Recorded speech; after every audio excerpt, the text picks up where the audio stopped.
we have a couple of the co-conspirators in the audience, Brian Lee Franklin and James Parks, if you guys would stand up.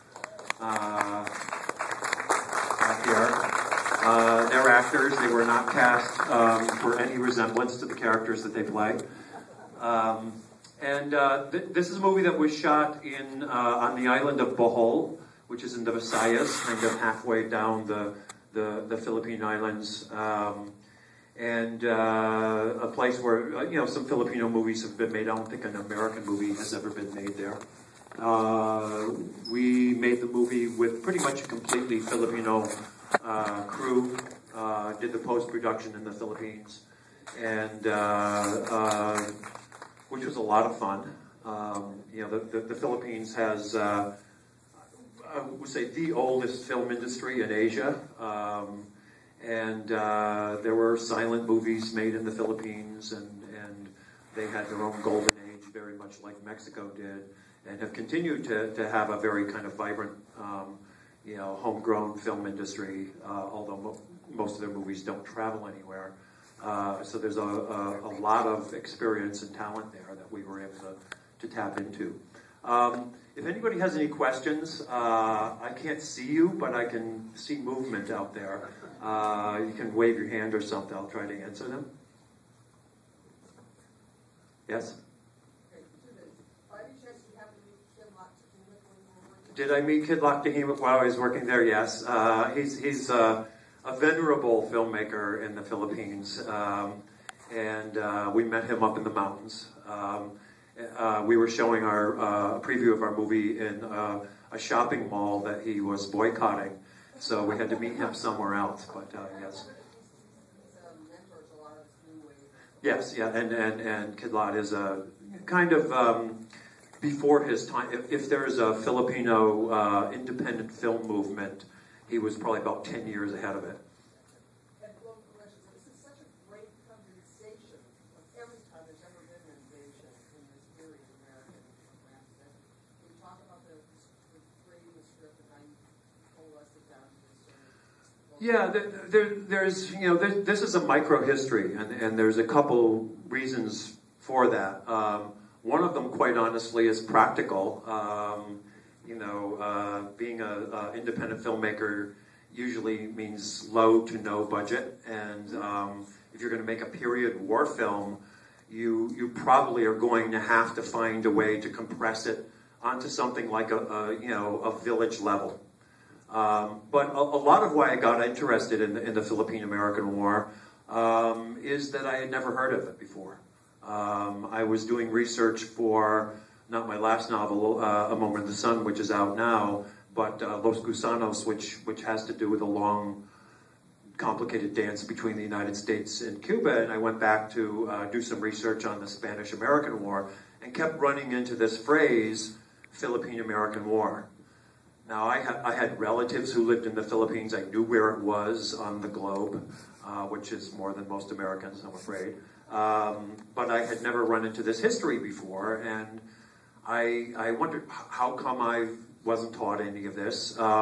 Generally, when the United States wins a war, they celebrate it with lots of books and movies and that kind of thing. And this was I believe Amigo is the third American movie ever made that has anything to do with this war.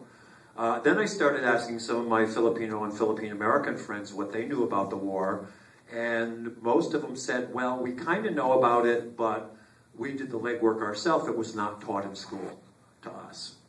Joel Torre, who's at least 10 years younger than me, said he was taught, the Philippines was occupied by Spain for 300 years, and then they sold us to the United States for $20 million. Pretty much like the Lakers selling a power forward to another basketball team for $20 million and somebody to be named at a later date. Leaving out this war in which at least 500,000 Filipinos were killed, possibly 1 million, if you count people who died from having their wherewithal to feed themselves taken away, and the diseases that follow a war. And that got me suspicious and interested of why was this history not taught in either place. And it's kind of the centerpiece of A Moment in the Sun, this novel that I've written. But what I found that really fascinated me was there were certain things about the story that were timeless, and certainly the setup of this movie, where you have a headman of a village who, wakes up and has to think, how much do I cooperate without collaborating, without being a traitor to my people, to my nation, to my government. One of the things that, one of the reasons this history was hidden was that there was a Philippine Republic in 1898 that had a congressional Congress which wrote a constitution that was partly based on the United States Constitution, mostly very, very educated people, Filipinos who came together, taxes were being collected, each of the regions had local government, and that republic only got to live for a few months before the war broke out.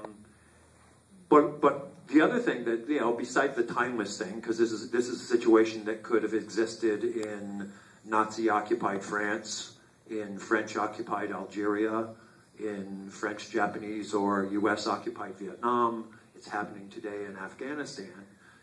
Is how much can I cooperate without collaborating? How much can I resist without getting killed? Without getting my family killed? Without getting my village burned down?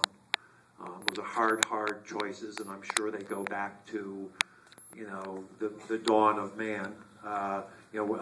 Many of you might have noticed the phrase, we have to win their hearts and minds. I had always associated that with Vietnam, and then doing this research, I'm hearing it come out of the mouth of Mark Twain and Teddy Roosevelt, and I traced it back at least as far as the Bible. So I'm sure there were Roman centurions saying it. So there's that timeless thing.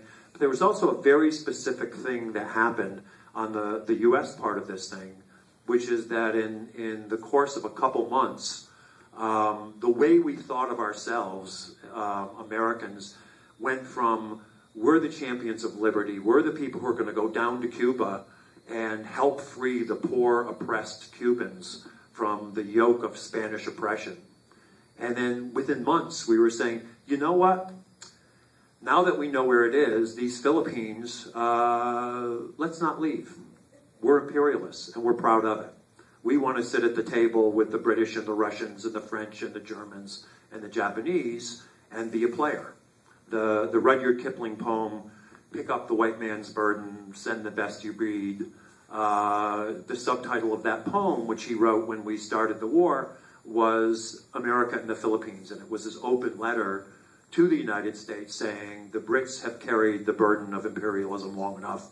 It is not just your opportunity, but your white Christian duty, and with an emphasis on the white Christian, to sort these little brown people out, and they'll thank you in the end, even if you have to kill 500,000 of them. And that was the mentality of the time. It was extremely racist.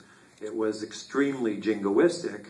And it was far enough away that I think people at home didn't really have to deal with the reality of the war. It was controversial in its time. Mark Twain was the most famous person in the Anti-Imperialist League. So there was an anti-war movement. He had been very pro the Cuban part of the war and was very anti this part of the war.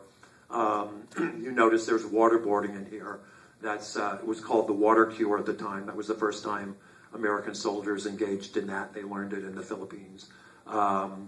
And it was controversial. I mean, most of what the material that I have about that, the details of it, come from the Library of Congress, from the Congressional Record, because at the end and after this war was officially declared over, although it went on for another 15, 20 years, there were, congressional hearings where people testified about this practice of waterboarding people, how many people were killed during it, was it necessary, was the information, should we be doing this thing?